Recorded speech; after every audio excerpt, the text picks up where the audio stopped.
Welcome back to Men's Health Connected, day 3. Today, the theme of our event is running men's health events. In session 1, we looked at goal setting.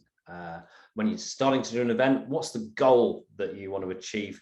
And we had some great advice, mostly which was have that bigger goal in mind and then make sure your event takes at least one small step towards that big goal.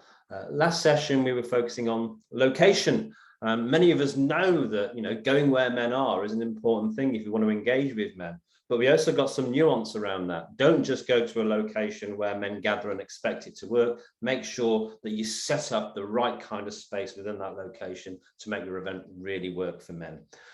So you've got your goal, you've got your location, but what do men talk about at men's health events? Well, clearly we know that men are really open to having conversations around mental health and suicide prevention, because those are some of the things that the projects that we've seen today have told us. We know that dads are really interested in having conversations about how to be better dads. But what other topics can you cover? What will men talk about at men's health events? Well, we've got 2 men with fantastic experience of engaging with men around men's health issues. And first up, we have Owen Cato from the Regional Men's Health Initiative, who's been getting out there at the grassroots, engaging men in WA in rural communities around their health. Well, you'll tell us how many years it's been, Owen, but I know it's at least 10, because I must have first met you 10 years ago and you'd already been doing it for many years then. So over to you, Owen. It's great to have you here. Yeah, thanks, Glenn. Hey, I thought I was second up, mate, but I'm happy to go. Oh. That's fine. Hey, I've got a little PowerPoint if I share this screen that I just want to share a couple of slides, if that's all right. Sure. Is that up?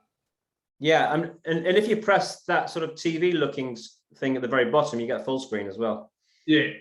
Yeah. So is that's up for everyone? Beautiful. Yeah. Look, I've just got about 4 things I want to say, Glenn, but these slides will help. And just a bit of background, I guess, to who we are. We operate in regional West Australia.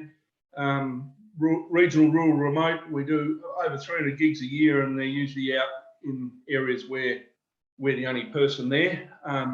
That's our vision, is to empower men and communities to take responsibility for their well-being and health. And I reckon that encompasses, we're not going to make a difference unless we get a take-home message delivered in an appropriate way for someone to do something about their well-being and health.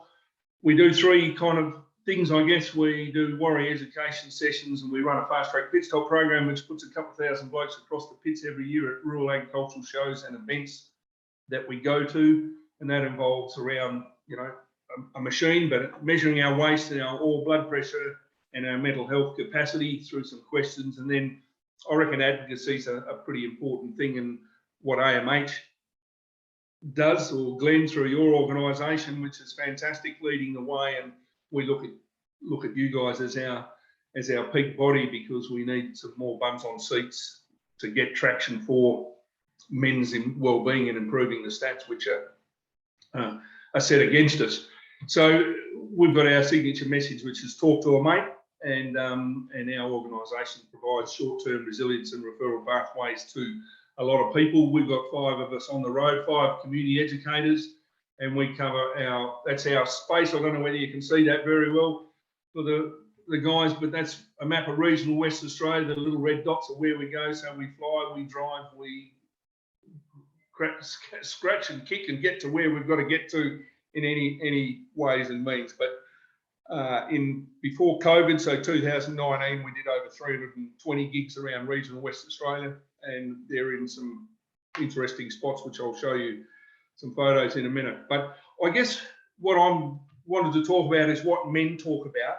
And I reckon if we give blokes a safe place, I've never met a bloke yet that doesn't want to talk about anything, and especially tell his story. And whether that's on the back of the ute, at a show, in a pub, after a game of footy, after a game of bowls, or at a specific men's health night, that's pretty important. And I reckon there's 3 important things that help blokes understand what they want to talk about, if that makes sense. And that's when we're talking with the organisers or talking with a particular bloke that that is organising the event is explaining what our health and well-being is, because a lot of people just attack the physical and mental, but we have a big push on what we call the social spiritual bit, which is those points.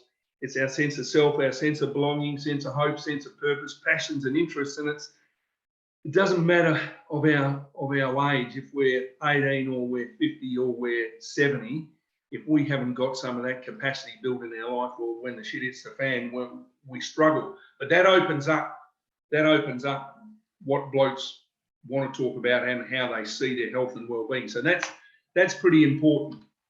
The next ones which are important, and I just put this up, and this is a pinch from the AMHF stuff from a fair while ago, Glenn, but these determinants, if we can't have a discussion of the context of where the blokes are, so where, you know, we go to events that are post-fires, post-suicides, post-drug events, post-a-community murder, and we actually have to be able to, you know, connect with that community and connect with those blokes. And if we're in a farming community, social isolation, financial pressure, relationships, we've got to have a handle on the context of where we're going. And I guess that's pretty basic, but the analogy I use there, if we go to a talk, quite often we're the only one there, and we're talking about what the blokes want to hear, and we get a person stands up and talks from a clinical sense or a bureaucratic sense, well, sometimes it just doesn't bloody gel, and it puts people off men's health and well-being. So the context is really important. And then, well, that's just a slide of us out and about at Kununurra Ag Show, and the rural clinical school students help us everywhere we go in West Australia, do our pit stop program in Karratha and Newman. So we set up our tent and get local people to come and help us, because they are a real connection to local people. But I reckon this is our most important bit. And I'm not going to talk about where the blokes are, because that's the golden rule. But I reckon these 5 things are the critical factors of engagement, and allow us to talk about what the community wants to talk about. Because if I go in there and talk about what I want to talk about, well, I'm going to bloody be hung out to dry. So we actually got to chat with the people who are organising the event and work out what is going to be the best of tack. So our education sessions, even though in principle they stay the same, how they're delivered will vary to where we are. But these things, so language is important, and I'm just going to touch on that in a minute. Being competitive is really important.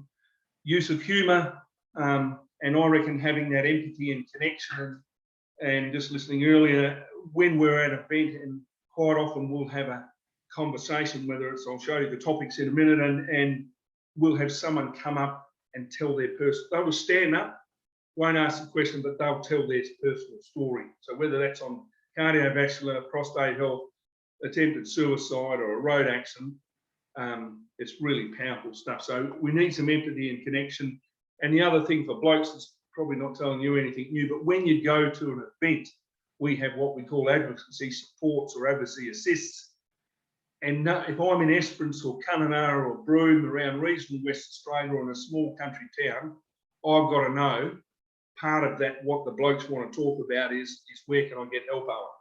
Where can I connect, whether it be mental, financial, or whatever. So being geared up with that, working out who's who in the zoo is part of what blokes want to hear, because it's really important.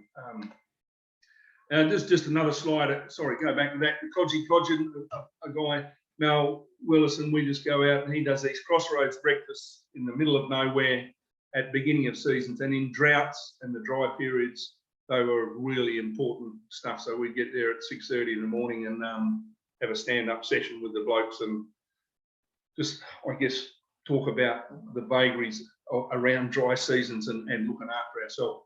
Pretty important.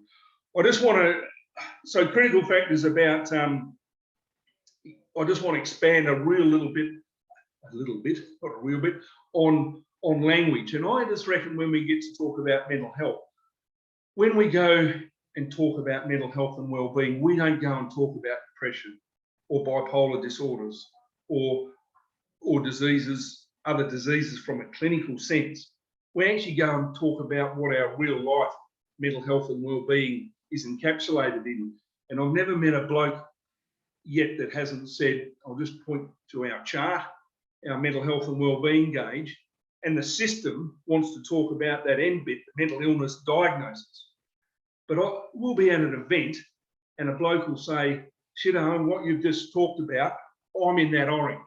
And that's the bit that the system misses out on. And we're just seeing a lot of research now out of Suicide Prevention Australia and language change, because we know that half of all suicides, half of all completed suicides are happening in this amber. So they're from blokes not presenting and definitely not with a mental illness diagnosis. So when we put this up and we've had a session on mental illness or our mental health and wellbeing, sorry, because we don't talk about mental illness as such, blokes will come forward, they will engage and they'll say, shit, I've got X, Y, Z going on in this amber space. And we ignore it at our own peril. It reinforces blokes that they're allowed to be there. We all spend time there, whether it's daily, weekly or monthly or yearly. We can end up with a mental illness diagnosis if our capacity allows us to stay in that yellow for too long. And with treatment, we're back to being well. But we're missing out on this. So in my opinion, and the talks we do, and we've talked to psychs conferences, to medical people, to doctors, and they like this definition, but it's an in to talking to blokes and being on our own page. So we can present that. That's on the banks of the mighty Gascoyne River. We did a whole lot of station talks last year, so we can go and present where the blokes are in real life and get some traction, and blokes can feel comfortable in their own skin and give some permission to talk about shit, in my opinion.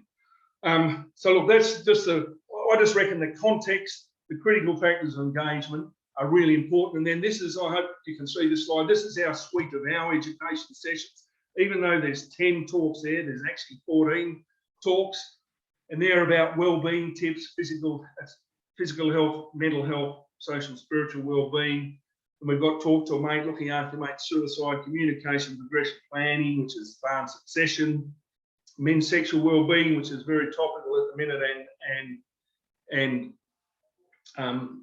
a really important subject, because if I just pick on prostate cancer, if we actually talk about prostate health, because we've done a number of men's sexual wellbeing talks last year, and when we encapsulate the full discussion, so we're not actually going there just to talk about prostate cancer, and I think that's a real, from our perspective, blokes want to talk about that sort of stuff.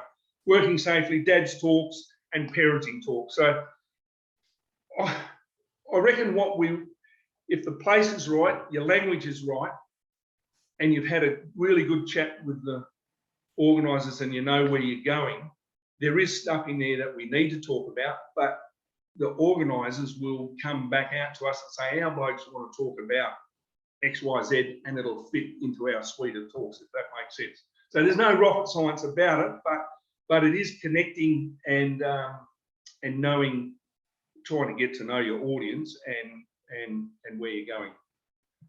So I think that's about it, Glenn, from me, really. It's just a brilliant coverage of what we do. Look, I've been doing this job for 10 years, or we did a part-time till we got some funding, and with our founder, Julian, and these talks have evolved over time. We've got a couple of new ones developing as well. They're our talks. We're not delivering other people's products. So we're not into training and courses that take two days and 2 hours and half a day. Most of these sessions are 1 hour. So we require 1 hour, whether it's in the workplace, and we've got a whole lot of talks coming up in Mental Health Week in the Pilbara in the workplace, and they just want a 1 hour session at the Toolbox meeting as well, where we can talk for 45 minutes and have 15 minutes of questions. So I don't know whether that answers what I was supposed to talk about, Glenn, but it is, blokes want to talk, and I heard that earlier from the guys. Give the blokes a safe place, and they will want to talk. And we just talked the other night down at Esperance in West Australia at a bowls event. During the bowls over 2 days, 120 were the guest speaker. We added value to their event. That's what their organisers said. And we talked for 30 minutes before dinner between day 1 and day 2 and talk to 125 people in their own space, of which is the best place. And we talk to a mate and some prostate awareness. So, you know, it's going to where the people are and talking about what they want to talk about. So I hope that makes sense, man. Absolute gold, Owen. There are so many top tips that you've rammed into that 10 minutes there. Beautiful. I mean, I love the fact that you've got this like you got your team of 5 educators. You've got this suite of about 14 different talks that you can use. But then you're actually going out there and providing. You're listening out for what people need. That point there. So we talk about a lot in working with men about meeting men where they are, and we know in the first instance that's the last session. It's about going to workplaces and sports clubs and pubs and rural events and stuff like that. But it's meeting men where they are is not just about location.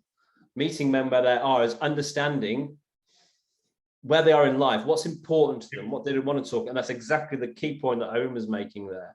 That, you know, he's never met a bloke who doesn't want to tell his story, give him the space. But if your first point of action is to say, right, we need to talk about, you know, your weight loss, or we need to talk about, you know, you've got to take care of your mental health, that's not the first thing on most men's mind. But if you start the conversation knowing what they're dealing with, knowing what that community is dealing with, understanding the context of their lives, then all of that stuff comes up. Yep. Yeah, perfect. Great, wonderful example of how to deliver events that work for men, and that the importance there of having all that sort of that toolbox, that armory to actually engage with men. Thanks, Owen. Stick around if you will. We'll do some questions from the audience after we've heard from Rob. So we're going to move now to Rob Peters, who has a very specialist focus on prostate cancer. Rob's with the prostate cancer support group down in Essen in Victoria, and Rob's here to tell his story and let us know about what men talk about in terms of the talks that he does. Thanks for joining us, Rob. No, thanks, Glenn. I'm the convener of the Essen Prostate Cancer Support Group. We're affiliated to Prostate Cancer Foundation of Australia and Cancer Council Victoria.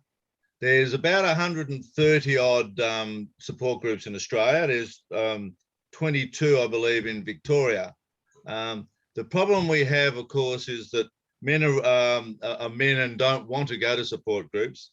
The latest figures are that about 2% of men who suffer from prostate cancer go to a support group.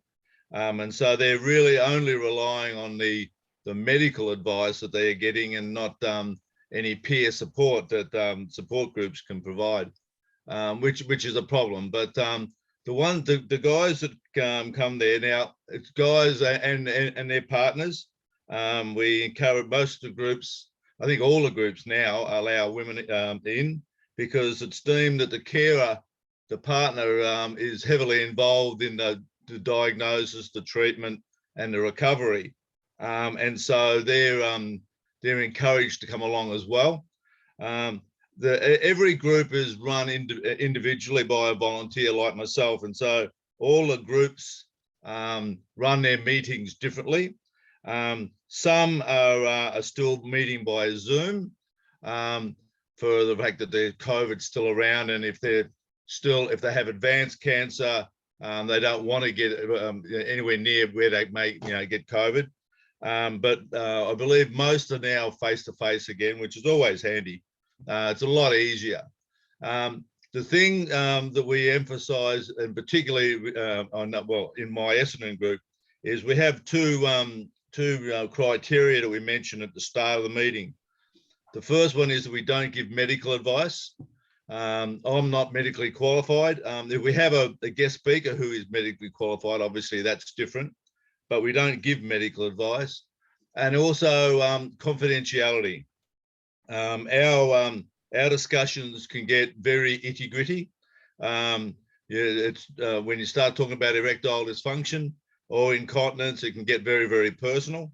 And so the old story, what said in a meeting stays in a meeting, applies, which makes it a lot easier for guys to actually open up.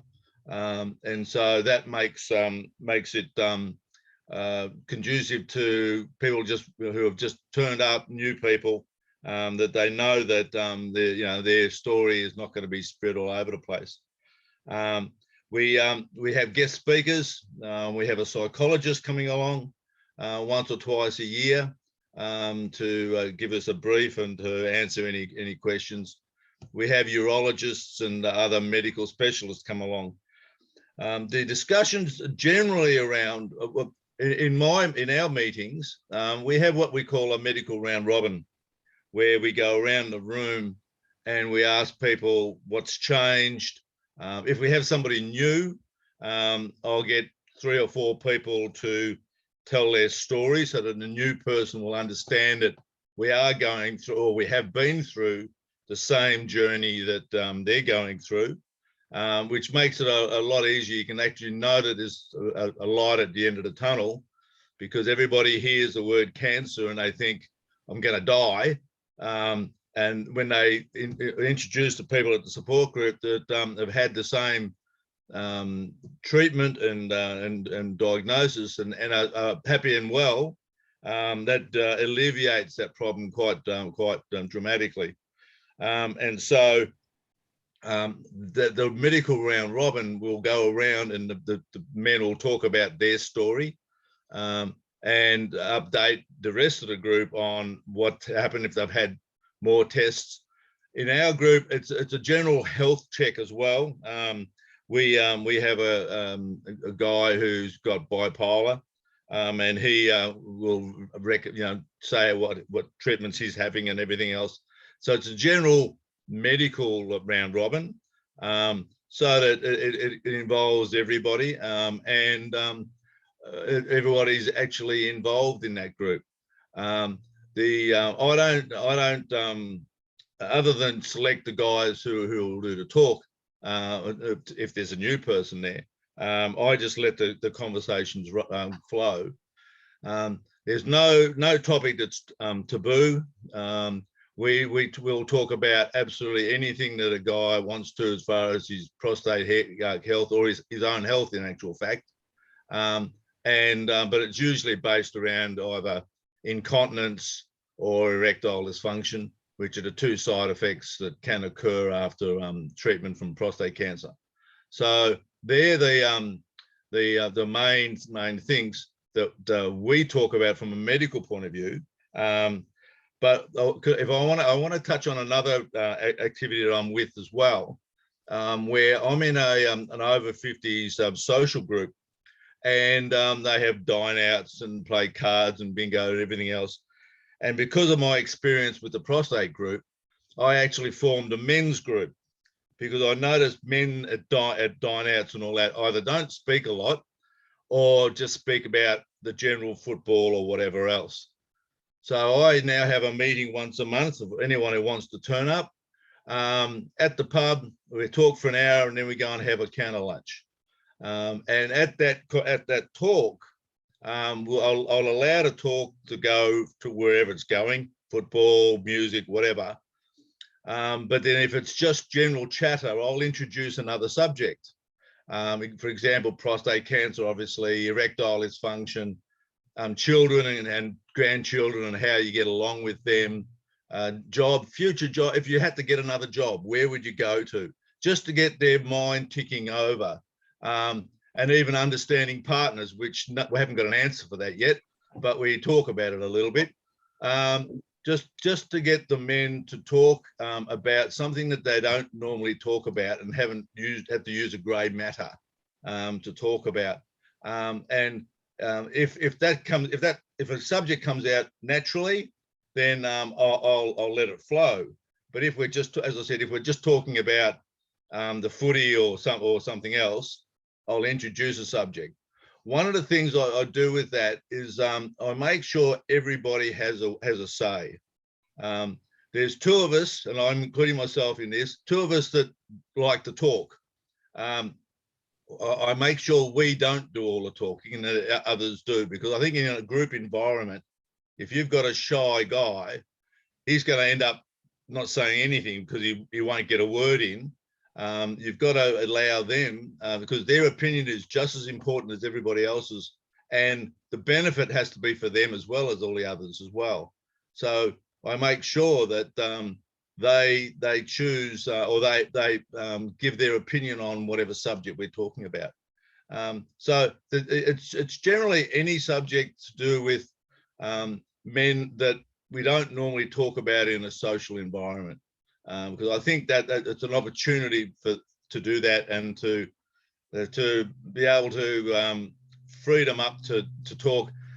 That the men's group is only for men, and that's the reason for that is there are subjects that men aren't comfortable talking about. Erectile dysfunction is one that they're not necessarily comfortable talking about in front of women that they don't know, or strangers of in that sort of situation. So it is men only, and it's working very, very well. That's probably about all I've got to say, unless there's any questions. Yeah, we'll definitely do some questions, Rob. That's a great overview of some of the stuff you're doing through your prostate cancer group and your over 50s social group. Yeah, I don't know how they let you in, Rob. You don't look a day over 42. No, thank you very much. I'll send you the money in the mail. I'm nothing if not sincere. There you go. So, so thank you. Cheers, Rob. So, just a reminder, we're focusing here on this session on what do men talk about. So, partly we're thinking about what kind of topics or themes could we put around an event to actually get men in. And you can see that both Rob and Owen have got sort of programs into which they can put topics. So there's the regular meetings of the Prostate Cancer Support Group. Regional Men's Health Initiative has been invited out into different regions and settings and events. But I wonder, if you're just thinking specifically of a topic that's going to attract men, setting aside the fact that Owen said quite rightly, get to know the context of the area you're going into and what's going on for them. I wonder if you sort of like top 2 or 3 topics that you had to pick that you knew were going to be a winner. What sort of 2 or 3 topics would you say would definitely attract men if we were just going from a topic perspective? So I'm thinking here if people are maybe just doing a one-off event for a start off in a workplace or a community setting, what kind of topic do you think is going to really resonate and draw men in generally? Going back to Owen. Oh, look, our top 3, or Glenn, for me would be, and our data shows it is our Wellbeing tips talk, which talks about physical health, mental health, and social spiritual well-being. Then our distress and why our mental health and well-being matters. Blokes do want to talk about that, and we have some big bloke nights. And then what's fast coming up the back of it, excuse the pun, is men's sexual well-being. So we've just done 3 this year. We've got a number more bookings, and we work collaboratively with other experts that come out and do that type of stuff in regional West Australia. But they're kind of the 3 that would be on our database, which would show the most talks that we're doing. That's great, Owen. So general well-being tips, taking care of yourself. Yep. That sort of mental distress, mental health stuff.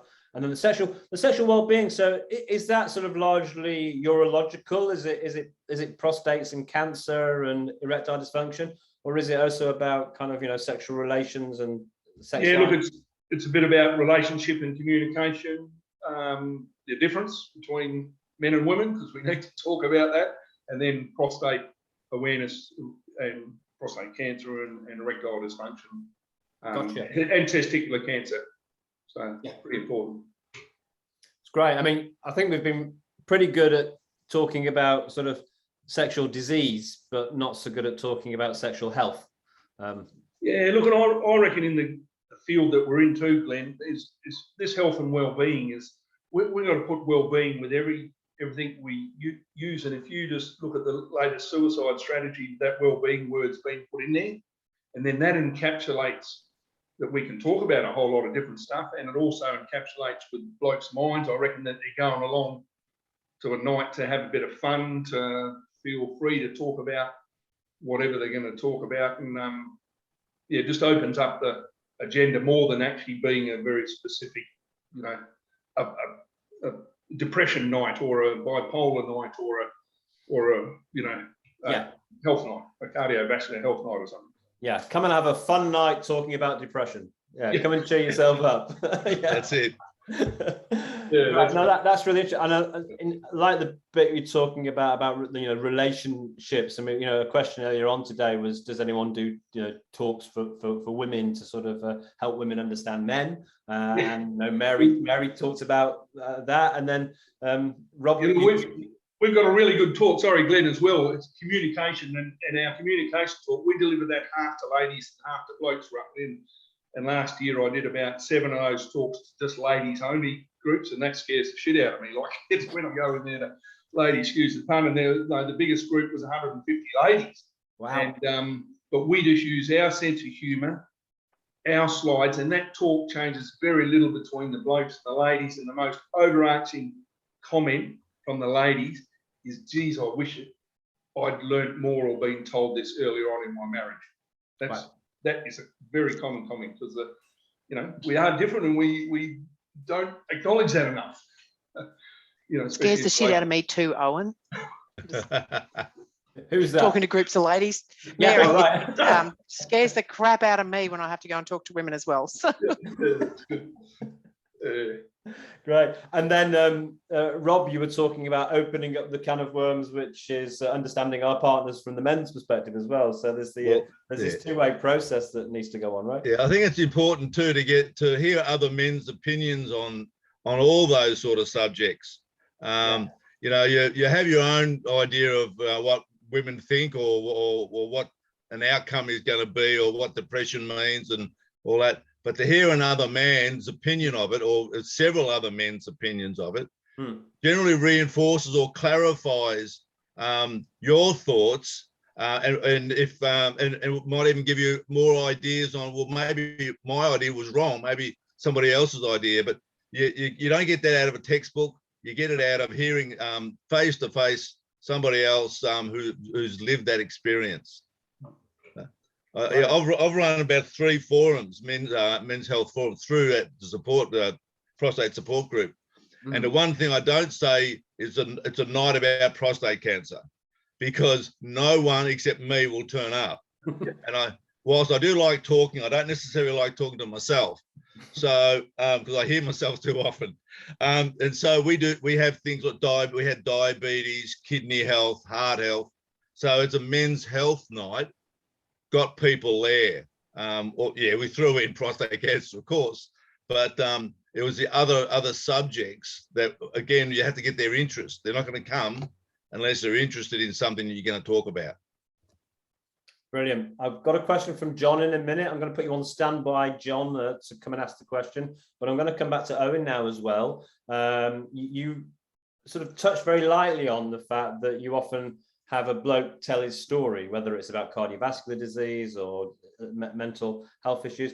How important and how effective is that sort of storytelling piece? Well, look, I reckon it's the most important thing, Glenn, and it's a privilege and an honour in the job we do to sit and listen. We have people come into our office, but mostly it's on the back of the tailgate of our ute. But after, and like in Esperance the other night, after a show, after a talk, and for someone to tell their story, and for them, what's really powerful just is for blokes to feel safe. I'm just absolutely convinced about that, for them to feel safe, and that's that point. And what you've said has facilitated them feeling safe, and they will sit down and we will listen to for 10 minutes, 15 minutes, 2 hours, or whatever it takes. And it never ceased to amaze me wherever we go, and we record those in our database just so we know where we've caught that story. And when our program gets reviewed every 2 or 4 years, it's actually being reviewed now, which is 4 yearly by the social scientists. And I'm not knocking social scientists, because I don't know how they do it, but they do it pretty well. But the anecdotal stories that we capture are gold for their reporting. Right. And we'll end up with 20 or so of those picked out and reported on with permission. But it's incredibly powerful for the blokes to tell their story. And the other interesting anecdote to that is, when blokes tell their story and we'll ask permission to follow up, I've never either met anyone that hasn't wanted to follow up. So that's important, you know. So we'll ring them. My diary's littered, and my team's diary's littered with ringing the blokes back in 2 weeks' time to check if they've. So it's just fantastic. And we personal stories, and when we're at a gig and someone gets up and tells their personal story like this, you think they're going to ask a question, but they don't, and they spend 5 or 10 minutes telling. You can hear a pin drop, and that happened the other night in front of 125 people. The coordinator told his story about his PTSD, and you could just, it was just amazing. So really powerful stuff. Yeah, that's great. I mean, something I noticed that often on a superficial level, when we blokes get together, we'll share our opinions. And, you know, that can be fun for a little while, but, you know, everyone, like, what do they say? Opinions are like arseholes, everyone's got one. And it's like, you know, that's right. None of them are very original. But what is original is our personal experience and our stories. And and I noticed that myself. I can only last about 5 minutes in a conversation when it's all about what your opinion of the outside world is. But if you want to tell me about what's going on for you and your story, I'm there, and other people are. There's something very powerful about storytelling. But like, it's almost like we have to give blokes permission to do that.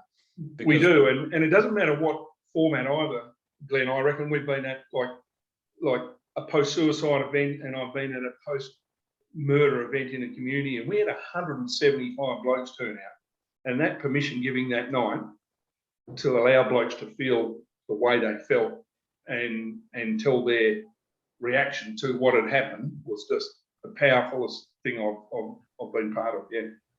Yeah, awesome.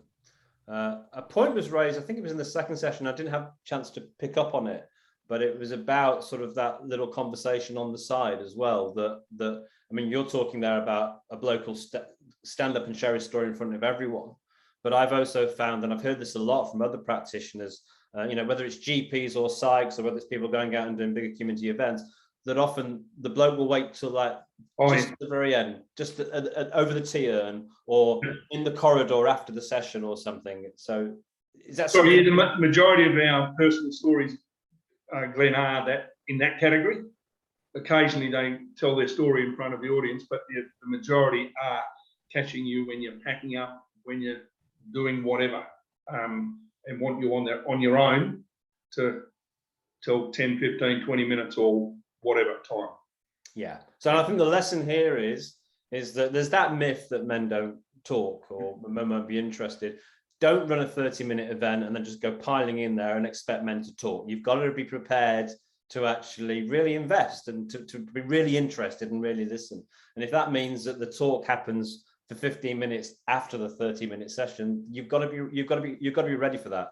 Otherwise, you're not really committed to hearing men talk. You're just committed to delivering your 30-minute talk and moving on.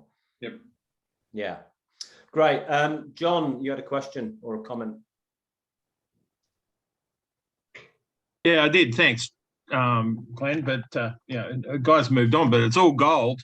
Well done, guys. I was just, when you were talking about what draws men in, in the last 12 months, I've sort of gone and spoken to, trained over 600 blokes, and that was a question I asked them. And from me, and I'd be interested in the perspectives from the speakers because they're doing this, amazing stuff as well. And for me, it was the story, like lived experience, but I love the idea of permission, offering them examples to lead them to the way they deliver their story and help them find the language of it, right? But the number one thing for me, and this is probably this is also the biggest reason we think men are taking their lives, is relationships, right? But from two perspectives. One is how to get out of one safely without having their physical and their emotional and psychological lives destroyed. And the other one was how to build a better one, right? Either with a new person or with their existing partner. And I find that's like a massive draw for so many men. They don't get a chance to talk about the soft skills around that stuff, like communication, etc. And then the other key area I've discovered is men want a new game plan. They want a second half, and we haven't done well on the scoreboard, and suddenly we need a new purpose to actually get ourselves out on the paddock again and have a real go, right? And find out what the new rules are. You know, what are the rules of scoring in the second half of our lives, right? And I don't mean scoring as in scoring. I mean scoring as in on the board. But anyway, that was my thoughts, mate. Cheers. Great. Thanks, John. So we've got a couple of minutes left. I'm just looking through if there's any other sort of questions and comments. There's one from Dean there. Dean, do you want to put that point or ask that question? Oh yeah, thank you. Thanks, men and women. Lovely to hear the incredible work you're all doing. No one said anything specifically about it, but I understand that alcohol's the most problematic drug in Australia and harmful. It's involved in most injuries, road fatalities, DV, and contributes to an awful lot of chronic disease. And my experience has been that men use alcohol as a #1 self-medication drug. And I wonder if our esteemed speakers could make a comment about that. Great, thanks, Dean. So yeah, just keeping it in the context of delivering men's health events. I think it just acknowledged that Dave earlier did have a little touch upon talking about alcohol with the younger guys at sports clubs. But I'm interested to know from Owen or Rob if it's something a topic that comes up or gets covered in the talks that you do. One of the things I want to highlight is that a lot of the support groups meet in hotels or pub. We meet in an RSL because it's convenient. It's not because there's grog there. In fact, my members, most of the people that come to my group, walk in the door, up the stairs to the meeting room, after the meeting room, walk down the stairs and out the door. Very few, there might be 2 or 3 of us that will have a drink either before or after. But it's those sort of locations shouldn't be written off for meetings because there's alcohol there. But I know alcohol is a problem. I've experienced it myself. My father died as an alcoholic.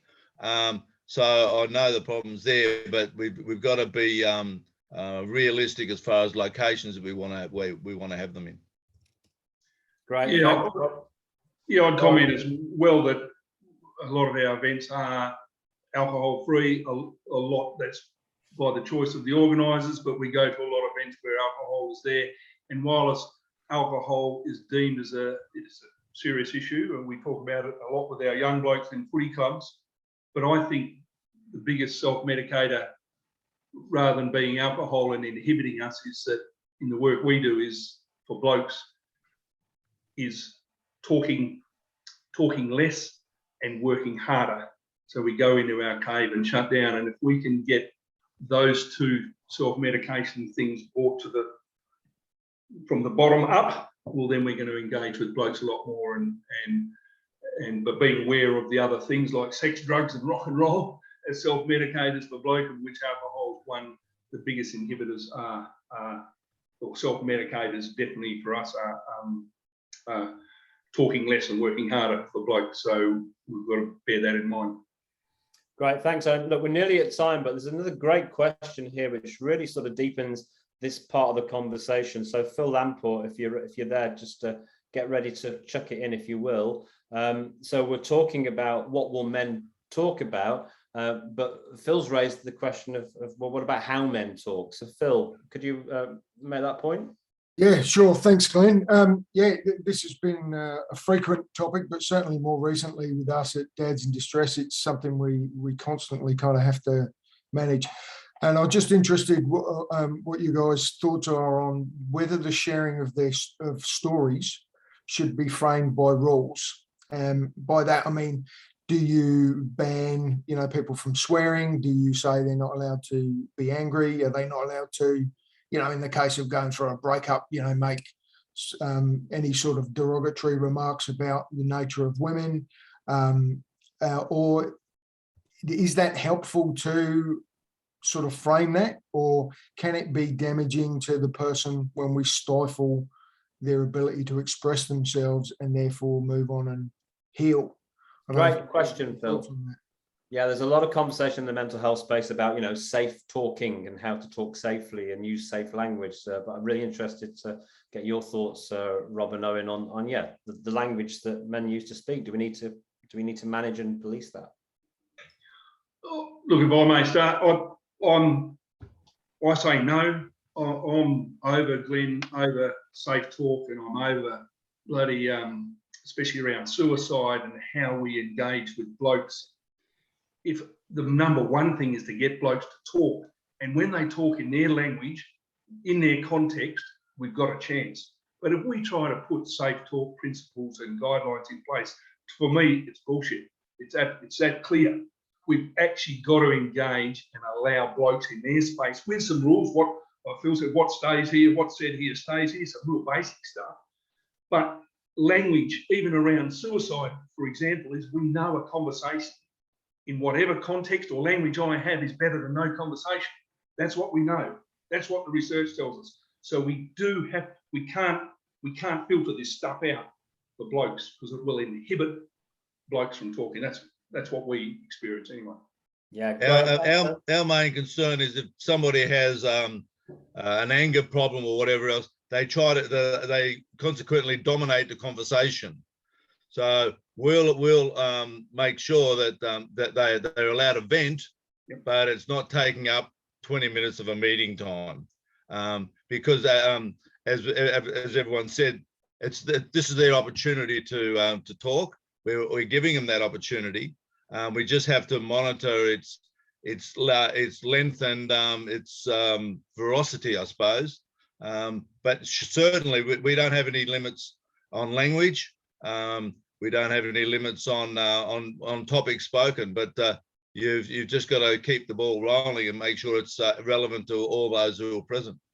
Great. No, thanks both, and thanks for raising that question. Phil, that's been an awesome session. We've got a couple of minutes over time, but I'm really glad we got to wrestle with that last thought we had there. You've been brilliant, guys. Thanks for the work you do. Keep doing it. We'll move on now to our final